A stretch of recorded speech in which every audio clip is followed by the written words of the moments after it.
Poprosím ďalší materiál pod bodom číslo 14, pán inžinier Mažár.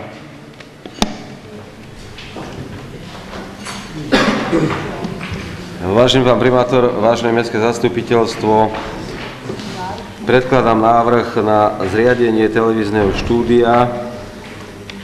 To znamená, že by sa mali konečne vyplniť tie želania a snahy o zriadenie mestského televízneho štúdia a mestskej televízie. Materiál obsahuje projekt televízie, mestskej televízie v Trenčíne s návrhom zmluvy o uzatvorení budúcej zmluve, ktorá je potrebná pre udelenie licencie, aby sa mohlo začať pracovať na prípravných prácach pre začatie vysielania mestskej televízie.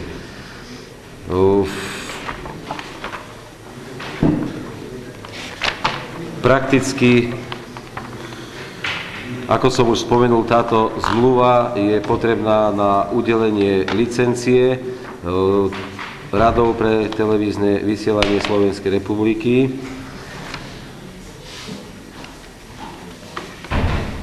Sú tu uvedené podmienky spolupráce pri zabezpečovaní, sú tu záväzky mesta voči spoločnosti Slovakia okolo sveta a sú tu taktiež záväzky tejto spoločnosti voči mestu.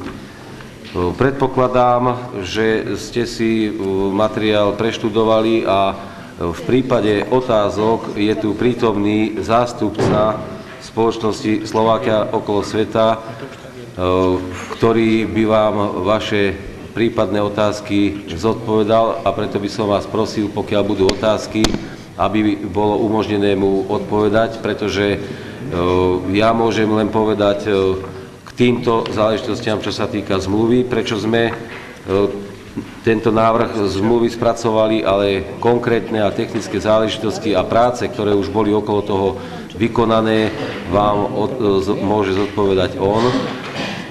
S tým, že treba povedať, že sa pripravuje televízne vysielanie takým spôsobom, aby bol signál prijímaný nielen cez kábel, tam, kde je televízny káblový rozvod, ale aj tam, kde káblový rozvod nie je, to znamená, že terestriálnym vysielaním.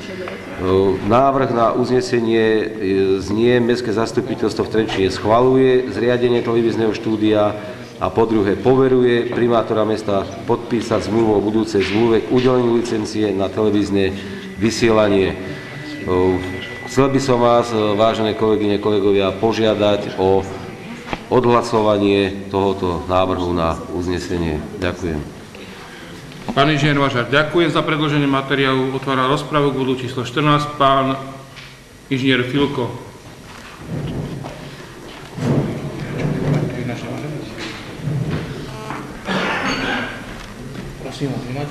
Vážený pán primátor, kolegovia poslanci. Tento materiál, alebo podobný materiál bol predložený mestskému zastupiteľstvu 28.8.97, kde bol tiež predložený projekt, kde sa stanovila nejaká ekonomika. Uvediem len zo pár čísiel, lebo v tomto predloženom návrhu alebo projekte požaduje organizácia od mesta počas niekoľkých rokov 17 miliónov. Tuto investície v prvej etape, prvá etapa investície 815 000, ostatné náklady 800 000. Druhá etapa 3 615 000, ostatné náklady 1 440 000. Ďalšie roky 2 900 000. Ďalej bolo charakterizované, že bude predpokladaný príjem 4 800 000. S predpokladanou 50% zľavou je to 2 400 000. Záver, ktorý je v dispozícii z tej zápisnici, z uvedeného je zrejmé, že náklady na vybavenie štúdia najmodernejšou digitálnou technikou sa pomerne rýchlo vrátia a po niekoľkých rokoch bude štúdio sebestačné. K tomuto mal výhrady vtedajší poslanec pán inžinier Mažár, výhrady voči založeniu SRO, ktorú ktorú vlastne zakladalo so 100% účasťou mesto, s tým, že je možné, aby bola prevádzkovateľom mestská organizácia. V tomto sa pravdepodobne niečo zmenilo. Mňa vlastne v tom predloženom návrhu zaujalo najmä to, že nebolo na takéto čosi výberové konanie, lebo som si overil, že existuje x firiem, ktoré sa zaoberajú touto problematikou. Samotnú spoločnosť Slovakia okolo Slovenska nepoznám, či je solventná a podobne. Takže ja by som navrhoval stiahnuť tento návrh a vypísať výberové konanie. Ďakujem. Ďakujem, pán inžinier Filko. Je niekto ďalší prihlásený do diskusie? Pán inžinier Jakubík.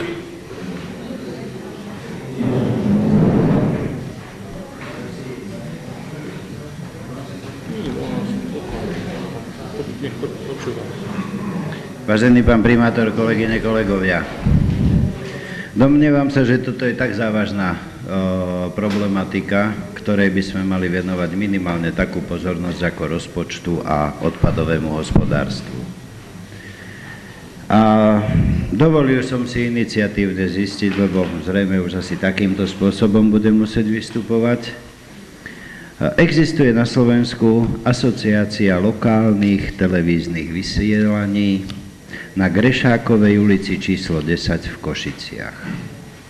Táto asociácia združuje všetky mestské televízie. Košice, Žilina, Bystrica a tak ďalej.